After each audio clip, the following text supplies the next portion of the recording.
All right, welcome everyone. So we're back with another teaser today. You must first of all, I just want to tell you guys there are people doing yard work outside, so you guys might hear that in the background. Nothing I can do about that. I did yard work myself yesterday. But yeah, so we have another teaser, and this one is really interesting because it kind of threw a lot of people for a loop. So for today's video, I don't want to just talk about the teaser, but I also want to talk about a little bit of a theory. So this is based off of uh, a bunch of people have been talking about like the battle isles, right? As like the location that we're going to. If you guys don't know what the battle isles are, we're going to talk about it. I'm going to tell you guys a little bit about, what the battle isles are. And I had actually, originally, I didn't think that that was a possible location to go to.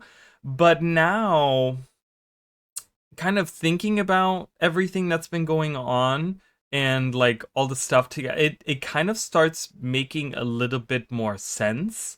And I kind of have the series. So we're gonna talk about the teaser. We're gonna talk about the new image. We're going to talk about like the other images, based off of that, because that's always the cool thing, right? We get like a new icon and then we have to kind of fit it into the ones that are already there. But then if this fits better with like another profession, then you all of a sudden you have to do like this whole like weird like changing everything around. Is almost like a puzzle where you have to like move the pieces around them and kind of make it fit differently. So it's really, really cool. So let's take a look at the image first.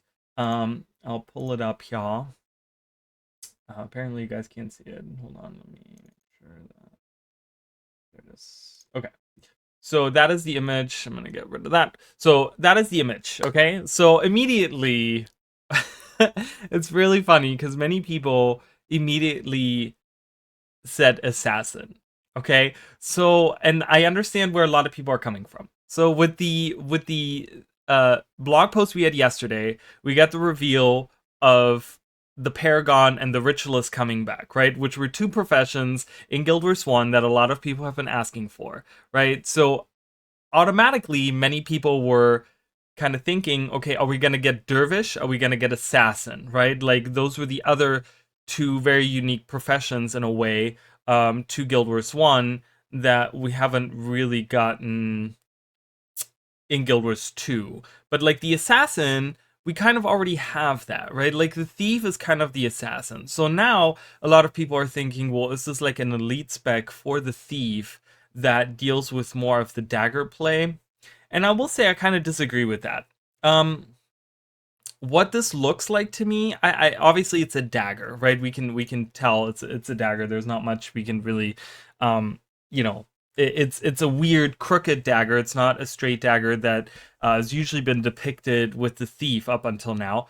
This makes me, you know what this makes me think of though immediately, and I don't know how other people feel, but it makes me think of like a ritualist, okay, and not in the sense of like Guild Wars 1's ritualist, but in like a ritualist from like um from like other, from movies and shows and stuff like ritualists being like, if you think of like blood rituals and stuff, they're always depicted with like these daggers that they use to like stab themselves or whatever, or stab their victim or whatever, right? But they're always these crooked daggers, right? And they always use like, they don't use like just a straight dagger, like they always are depicted with like a dagger. So I'm thinking this is almost like a ritual dagger is what kind of it makes me think of a little bit. I don't know if this represents the ritualist or not. I don't know what this could fit, because a lot of people were saying, myself included, that the cards with the initiative symbol on there is the thief, right? But other people were saying it's the elementalist. So if we go with the elementalist route, we could say that this is the thief, right? If we go with the card one being the elementalist, that this could fit then for the thief. But then the thing is like, well, the thief already has access to daggers, right? And there's a lot of dagger play already in there. in a lot of different ways that they use the daggers, right? So it's like, how would that fit into the idea of like an elite specialization? So I'm not I'm really not sure where this could fit. I don't know what this dagger is supposed to represent, because I feel like a dagger by itself could represent a plethora of things. Is this going to be an assassin spec? Like, another thought, for example, is because we had the where is the image? Did I not pull up? There it is.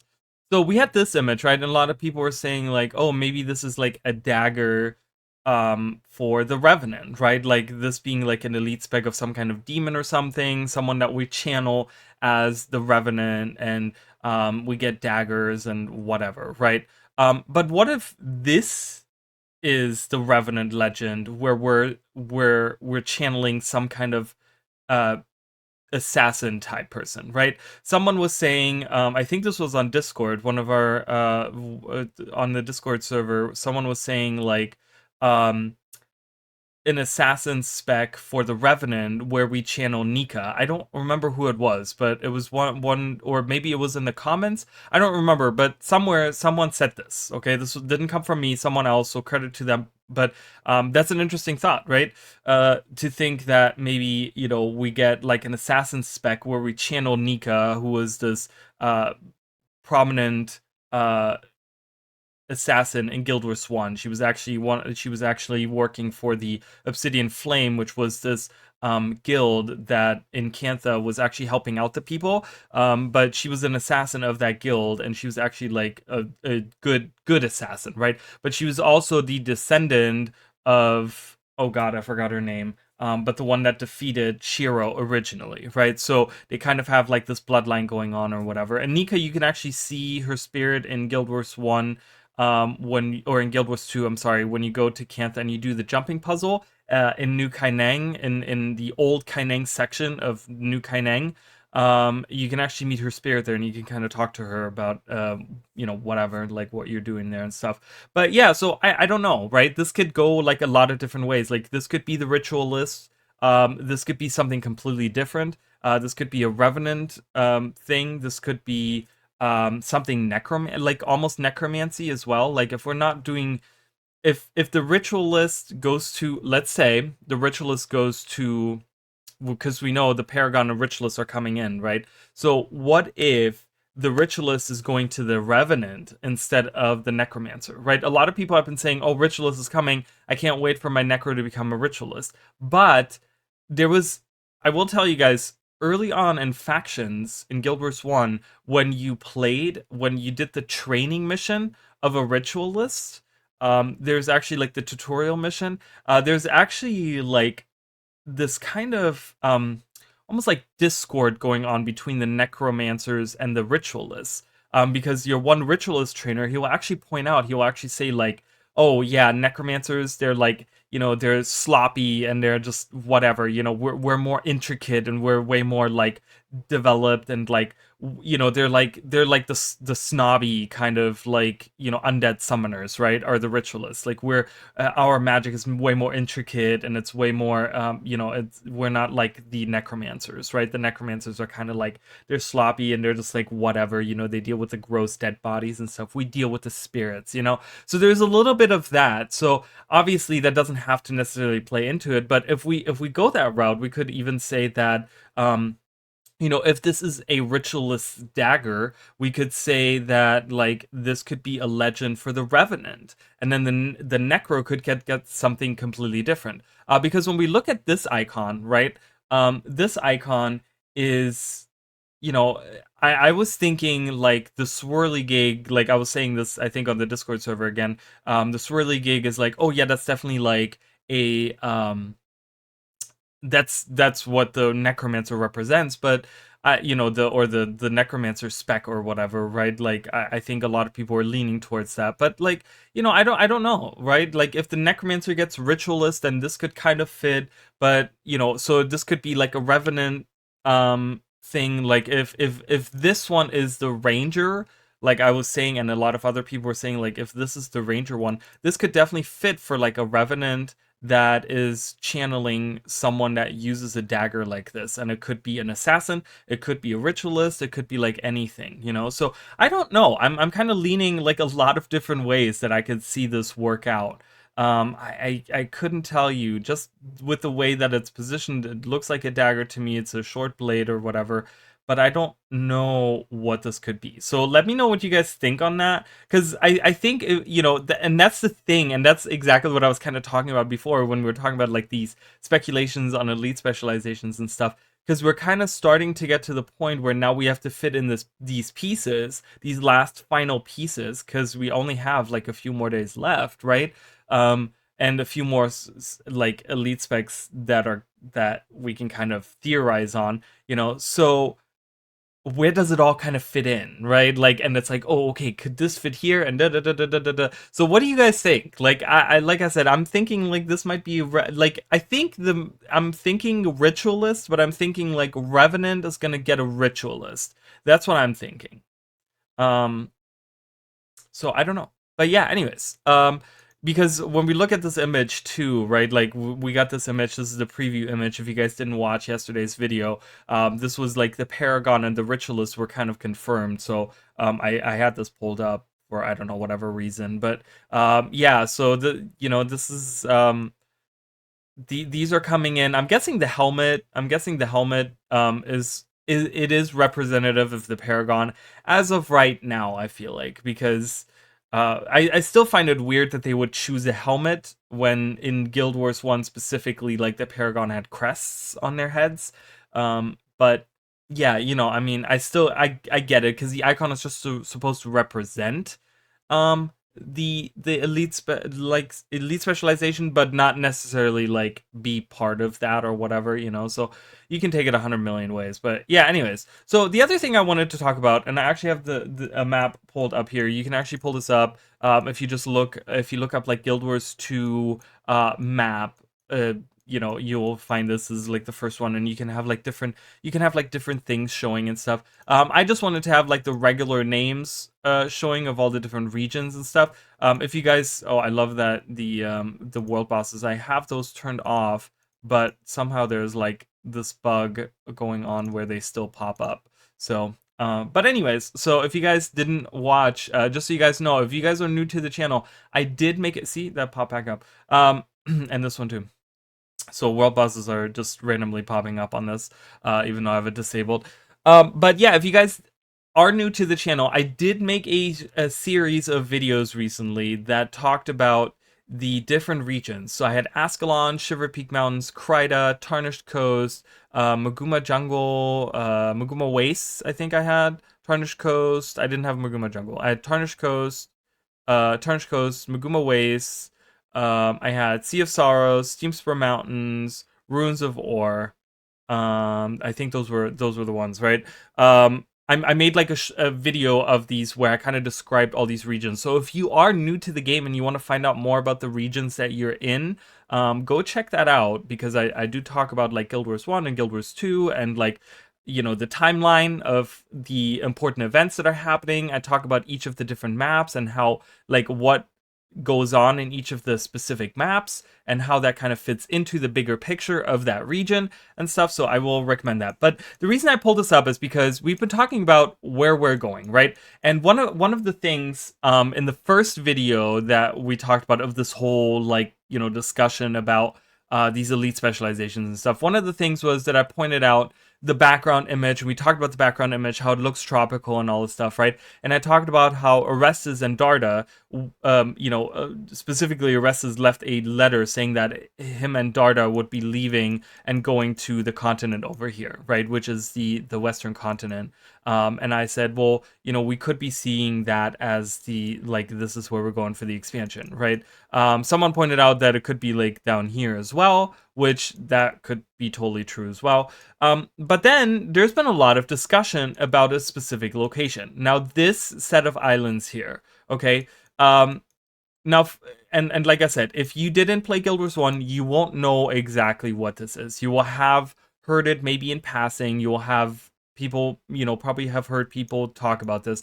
But one of the reasons why this is popping up is because we're getting both the Paragon and the Ritualist, okay? So this is the battle isles, and I'll talk about that in a second. But why are people specifically thinking about this region? Okay, why are people thinking like this is gonna be this particular set of islands is gonna be the place that we're going to? Well, because the Paragon is a from Guild Wars 1, right? This was an Elonian spec, right? This was a Nightfall. This was in the region of Elona is where the Paragon originated, okay? So that's up here. The Ritualist is a Canthan spec, meaning that that is coming from down here. And a lot of people are saying, well, what's in between the two areas? Well, the battle isles, right? How do you get two specs that are from completely different continents from across the unending ocean to be in one place? Well, you kind of meet in the middle, right? Which the middle is the battle isles. So at first I was not on board with that idea. I was like,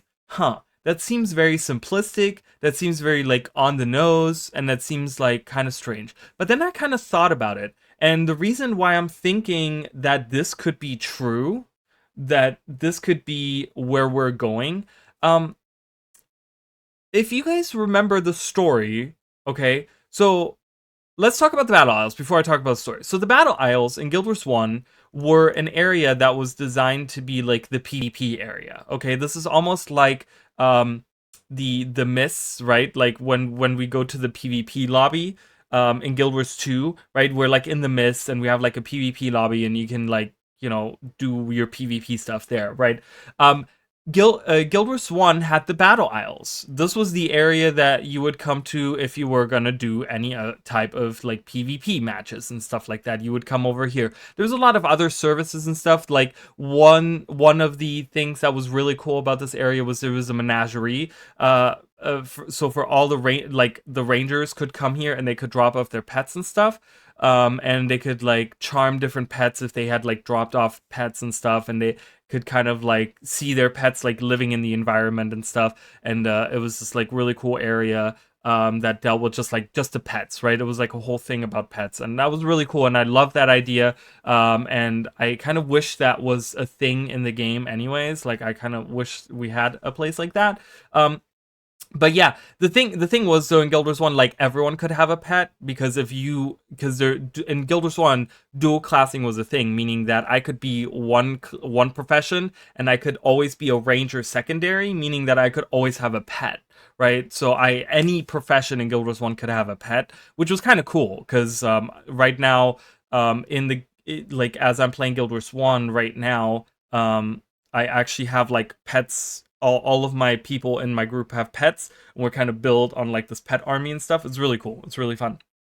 It's not meta at all. It's not like, oh my god, this is like the build, but it is cool nonetheless. So, but anyways, so the Battle Isles was like this area that you could meet. That later on they added like the Embark Beach, where you had access to any location in the game, any outpost in the game. You could go there, and it was supposed to be like the meeting place for people to kind of hang out and kind of, find like-minded people that wanted to do the same kind of content, or they were like doing the same thing or whatever, right? And kind of that's where you could meet. But it was kind of like this hangout, almost like in the Mist, for us, where like in Guild Wars 2, right?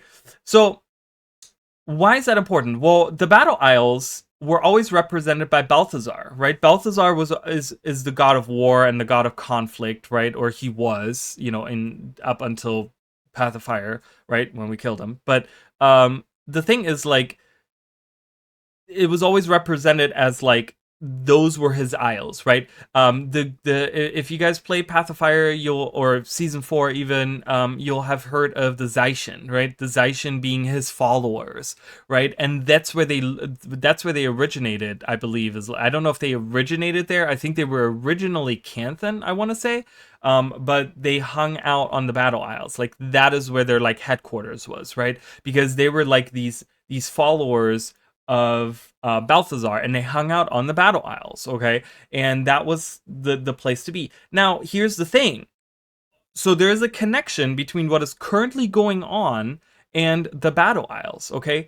So if we take the current story of how we left it in Janthia Wilds, right? We left it with going into the Foundry and, defeating the souls, so to say, of Greer, Decima, and Aura, closing the Mist Gate, leaving the Scepter there, finishing all the Titan stuff, right? But what was the one significant thing that we kind of learned is that there were shadow creatures, right? And I've talked about this, a lot. So the shadow creatures, the shadow army, are followers of Menzies. Okay, now who is Menzies? Menzies is Balthazar's half-brother, who was trying to take Balthazar's place among the pantheon of the gods. And that was kind of one part of the Guild Wars 1 story, was that you went to the Fissure of Woe, which is the realm, Balthazar's realm, and,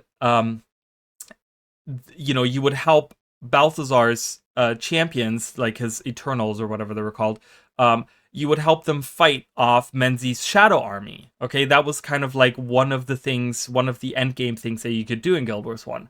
And now that Balthazar is gone after Path of Fire, we find out during Season 4 and now in Janthia Wilds that the Shadow Army has kind of been spreading out. They're now they're now located in the Foundry of Field Creations, which is Abaddon's realm, right? Abaddon also having been destroyed, also been, defeated or whatever during Guild Wars 1's times. So it's like, okay, so Menzies is still active because the Shadow Army is spreading. They're in the Fissure of Woe, they're unabided probably because they might have, with Balthazar having been first of all locked up in the mists, right, and then concentrating on defeating the dragons, he might have lost his realm to his half-brother Menzies. But then apparently it's spreading so far that they're now in the leftovers of the Realm of Torment, right, which is the Foundry of Failed Creations. His Shadow Army is hanging out there. So this kind of connects, right? Because now if we're going to the Battle Isles, which, like I said, is in between these two continents, and there's reason to believe that that's where we're going, we could be dealing with Menzies, because this, this area was all about, PvP and Balthazar and all of that stuff, right? Like going into the mists, fighting enemy, or not going into the mists, but, fighting each other and blah blah blah in like PvP battles and stuff. But it was always represented as the Scythian order was here, located here. Balthazar was kind of like their patron god, right? And if you guys remember Zafira from Season 4, she was a Scythian as well. Like, she was a priestess of Balthazar and stuff like that. And yeah, so the reason why these isles don't look the same way they did before is because when Zaitan awoke, right, and he pulled ore from the depths, a giant tsunami, and you guys, will remember, like, this is why there's Drowned Kaineng, because a giant tsunami came all the way down here, right? Like, it went all the way down, and it flooded a lot of the coastal areas here, right? Including the Battle Isles. This is, if you look up anything about the Battle Isles in Guild Wars 2, the only thing that we know is that the Battle Isles were completely destroyed and flooded when Zaitan awoke and pulled ore from its watery graves. So, have maybe the waters receded a little bit, like maybe maybe the islands have been settled again by the Zaishin, like whoever the surviving Zaishin were, maybe they went back after Balthazar was defeated and they're back there now, and maybe they're fighting off Menzies' troops or something, right? There's like a connection with Balthazar, Menzies, and what's going on right now. The Shadow Army that we're fighting, parts of it at least during Janthia Wilds, Absolution release. So that's where I'm kind of thinking, right? I'm kind of thinking like, oh my god, this could actually be true. Like, we could actually be going to the Battle Isles. So, my theory was that we're going over here to this Western continent and we're going to see like a whole new area and stuff like that. But they might decide to actually stay and go right in the middle of where we've already been and maybe do something like that. So I could definitely see this happen. That's kind of like where I'm going. I hope I kind of explained this well. If you guys have questions about that kind of stuff, you can leave a comment, or even go on the wiki. The wiki page is really good about that. If you just look up on the Guild Wars 2 or even Guild Wars 1 wiki, right? Both of those wikis are really, really good. And you look up Battle Isles, it'll give you like the whole description of what the Battle Isles look like, and what the whole deal with the Battle Isles are and stuff like that. But yeah, so I'm not completely, like, I'm kind of like, okay, yeah, I can see this being a thing. So I'm not completely against it. And I could see a connection to the current story, right? Because that's what we're trying to do. We're trying to kind of build connections between, like, you know, how do we know, like, where are we going? Like, how can the story, where do we go from this point, right? How do we get from point A to point B? You know, what is the story? How does it lead us into anything, right? Like, Secrets of the Obscure was, oh, the tower all of a sudden disappeared. Okay, yeah, clearly, like, and boom, that led into this, right? Like, that led into the whole Secrets of the Obscure. And then with Janthia Wilds, we didn't really get a hint. The only hint was the Eye of Janthia, right? And that was kind of just like, oh my god, we're going to Janthia because the Eye of Janthia was there, right? So, what is the connecting points here? Could it be the Shadow Army that we saw? The Foundry of Failed Creations being occupied by the Shadow Army? Something like that? So, yeah, you guys let me know what you think, and I will see you probably tomorrow for another teaser. Alright, I'll see you guys then. Bye, guys.